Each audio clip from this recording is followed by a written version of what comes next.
So the course of time is really very much like the course of a ship in the ocean.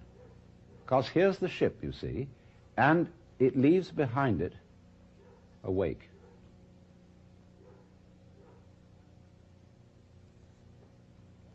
And the wake fades out. And that tells us where the ship has been, in just the same way as the past and our memory of the past tells us what we have done. But as we go back into the past, and we go back and back to prehistory, and we use all kinds of instruments and scientific methods for detecting what happened, we eventually reach a point where all record of the past fades away in just the same way as the wake of the ship. Now, the important thing to remember in this illustration is that the wake doesn't drive the ship any more than the tail wags the dog.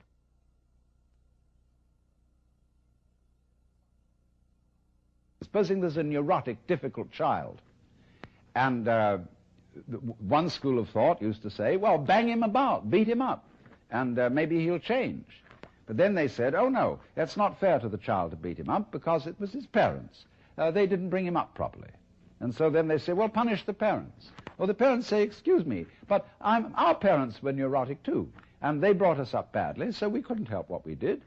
And so since the grandparents are dead, we can't get at them. And in any case, supposing we could, we would pass the whole blame back to Adam and Eve in the Garden of Eden. And they say they started all this mess. But then Eve would say, no, the serpent tempted me and I did eat, and it was the serpent's fault.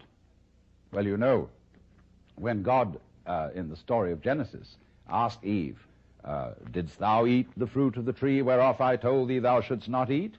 She said, oh, but the serpent tempted me, and I did eat.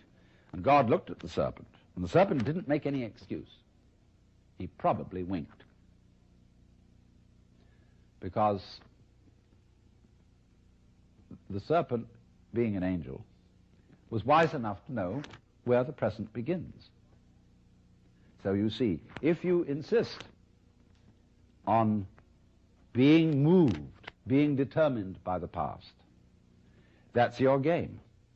But the fact of the matter is, it all starts right now. But we like to establish a connectivity with the past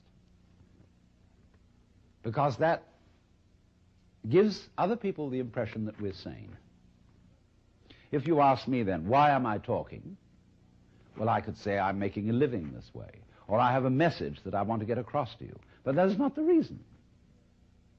I'm talking for the same reason that birds sing and for the same reason that the stars shine.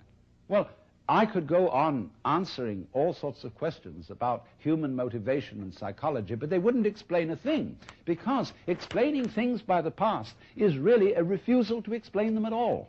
All you're doing is postponing the explanation. You're putting it back and back and back and back, and that explains nothing. What does explain things is the present. Why do you do it now? Now, this is a slight cheat, because that doesn't explain it either.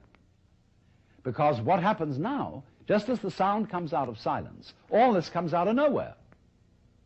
This is in connection with what I explained to you in another talk about the power of nothingness. All life suddenly emerges out of space, bang, right now. And to ask again, why does it happen, is an unprofitable question, because the interesting thing is not why, but what. What happens? Not why does it happen. I can say, well, I am doing this now because I did that then, and so I am producing for you a continuous line of thought. But actually I'm doing it backwards.